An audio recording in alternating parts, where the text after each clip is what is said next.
सकरमा वाक़िया कंदासी सखर जी एहतसाब अदालत सूबाई वज़ीर अवैस शाह ऐं ज़ियाउल हसन अंजार जी अबूरी ज़मानत में 31 डिसंबर ताईं वाद करे छॾी आहे।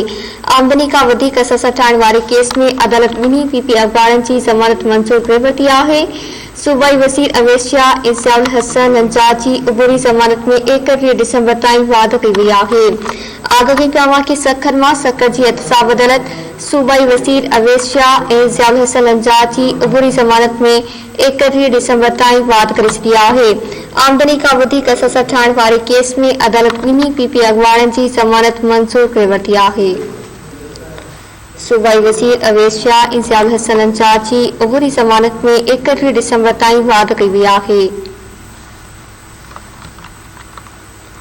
सखर मां वाक़िया आगाह कई पिया सखर जी एहतसाब अदालत सूबाई वज़ीर अवैस शाह ऐं ज़ियाउल हसन अंजार जी अबूरी ज़मानत में 31 डिसंबर ताईं वाद करे छॾी आहे। आमदनी खां वधीक सज़ा ठाहिण वारे केस में अदालत ॿिन्ही पीपी अख़बारनि जी ज़मानत मंज़ूर करे वरिती आहे।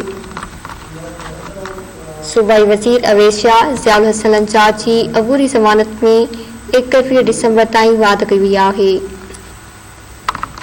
सखर जी एहतसाब अदालत सूबाई वज़ीर अवैस शाह ज़ियाउल हसन अंजार जी अबूरी ज़मानत में 31 डिसंबर ताईं वाद करे छॾी आहे।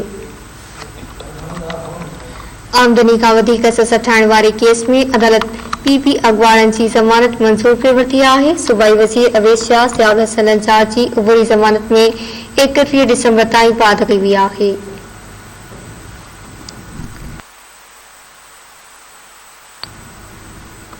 सखर मां वाक़िया आगाह कई पिया सखर जी एहतसाब अदालत सूबाई वज़ीर अवैस शाह ज़ियाउल हसन अंजार जी अबूरी ज़मानत में 31 डिसंबर ताईं वाद करे छॾी आहे। आमदनी खां वधीक सज़ा ठाहिण वारे केस में अदालत ॿिन्ही पीपी अख़बारनि जी ज़मानत मंज़ूर करे वरिती।